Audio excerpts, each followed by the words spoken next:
Iran से 12 दिन का युद्ध और हुतियों के लगातार हो रहे हमलों ने इसराइल को बुरी तरह से झुलसा दिया है। ये हमले इतने तीखे थे कि तथाकथित अवैध आयरन डोम भी अपनी साख नहीं बचा पाया। मिडिल ईस्ट के जानकारों का तो यही कहना है और इस बात की तस्दीक कर दी एक खबर जिसने पूरी दुनिया को हैरान कर दिया है। लंबे समय से आयरन डोम में आ रही खामियों के बाद अब इसराइल अपनी सुरक्षा के लिए एक नया डिफेंस सिस्टम तैनात कर रहा है। हाल ही में इसराइल ने ऐलान किया है कि नई रक्षा प्रणाली आयरन बीम की सभी टेस्टिंग पूरी कर ली गई है और इस साल के अंत तक इसे तैनात भी कर दिया जाएगा। यह सिस्टम कम से कम खर्चे में रॉकेट, ड्रोन और मोटार जैसे खतरों को कम करने में सक्षम है। यही वजह है कि विशेषज्ञ इसे गेम चेंजर का नाम दे रहे हैं। इससे पहले कि हम इसकी खूबियों पर चर्चा करें, याद कीजिए वह समय जब ईरान ने आयरन डोम की पोल खोल दी थी। 90% तक मिसाइल को रोकने में सक्षम आयरन डोम ईरान से दर्जनों मिसाइल के आने पर खोखला साबित हुआ। इसकी सटीकता घटकर 50 से 60% पर आ गई। इसके साथ ईरान सहित पूरी दुनिया को ही अंदाज़ा लग गया है कि आयरन डोम अब नाकाम हो गया है। हूती विद्रोही भी हर रोज़ 2-4 मिसाइल मारकर आयरन डोम को चुनौती देते रहते हैं। अब सवाल है कि नया रक्षा कवच आयरन बीम है क्या? आयरन बीम को हिप्नो में और एजेंट का नाम दिया गया है। फरवरी 2024 में सिंगापुर एयर शो में इसे पहली बार दिखाया गया। उस समय इसे एक निर्देशित ऊर्जा के रूप में पेश किया गया था, जिसे कम दूरी के खतरों से निपटने के लिए तैयार किया गया था। अब यह डिप्लॉयमेंट के लिए पूरी तरह से तैयार हो चुका है। इजरायली रक्षा मंत्रालय के मुताबिक इसका टेस्टिंग पूरी तरह से शानदार रहा है। इसने रॉकेट और मोटार सहित सभी खतरों को तबाह कर दिया। इजरायली रक्षा मंत्री ने इस उपलब्धि को ऐतिहासिक उपलब्धि बताया। यह प्रणाली अब इजरायली रक्षा विभाग को दी जाएगी। साल के अंत तक इसे देश की अन्य रक्षा प्रणाली के साथ जोड़ दिया जाएगा। इजरायल के रक्षा मंत्री ने बताया है कि आयरन बीम रक्षा प्रणाली में नई जान फूंक देगा। रक्षा मंत्री ने बताया कि आयरन बीम दूसरी रक्षा प्रणाली की जगह नहीं लेगा, जैसे आयरन डोम। बीते कुछ समय में आयरन डोम दूसरे हमलों को रोकने में सक्षम दिखा, लेकिन इसमें महंगे एंटीसेप्टर मिसाइल का प्रयोग करना पड़ता है। आयरन बीम इस समस्या का समाधान बताया जा सकता है। आयरन बीम छोटी दूरी वाले खतरों जैसे रॉकेट, ड्रोन, मोटार पर ध्यान केंद्रित करता है, जिन्हें अक्सर रक्षा प्रणाली को भेदने के लिए झुंड में लगाया जाता है। तो आखिर यह काम कैसे करता है? आयरन बीम लेज़र तकनीक पर आधारित है। जैसे ही किसी खतरे का पता चलता है, यह प्रणाली उसे ट्रैक करती है और कई छोटे बिंदुओं को टारगेट करने के लिए निर्देशित करती है।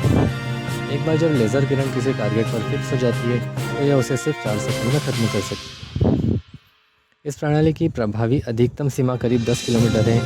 जब तक आयरन बीम को पर्याप्त बिजली मिलती रहेगी, यह लगातार काम करता रहेगा। यही बात इसे लंबी दूरी पर हमले के लिए खास बनाता है।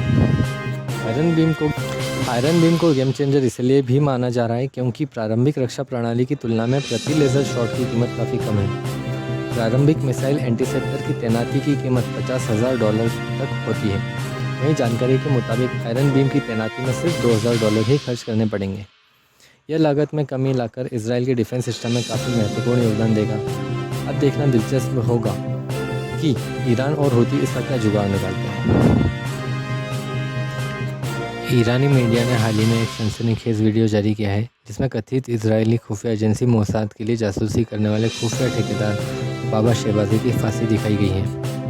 बाबा शेहबाजी पर आरोप था कि उसने ईरान और इसराइल युद्ध के दौरान सैन्य ठिकानों में घुसपैठ करके गुप्त जानकारी हासिल की थी। तस्वीरों में दिख रहा यही शख्स है बाबा शेहबाजी, एक ठेकेदार जो अब मोसाद जासूस के नाम से कुख्यात हो गया। ईरान की अदालत ने उसे इसराइल के लिए जासूसी के लिए दोषी पाया। खबर है कि शेहबाजी को हाल ही में खुलेआम फांसी की सज़ा दी गई है।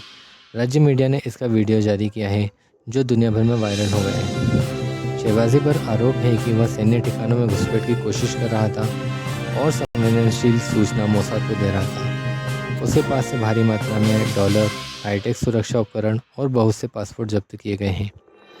बताया गया है कि वह $120 मिलियन और अमेरिकी नागरिकता का लालच देकर देश के युवाओं को भी इस जासूसी के नेटवर्क में जोड़ने की कोशिश में लगा हुआ था।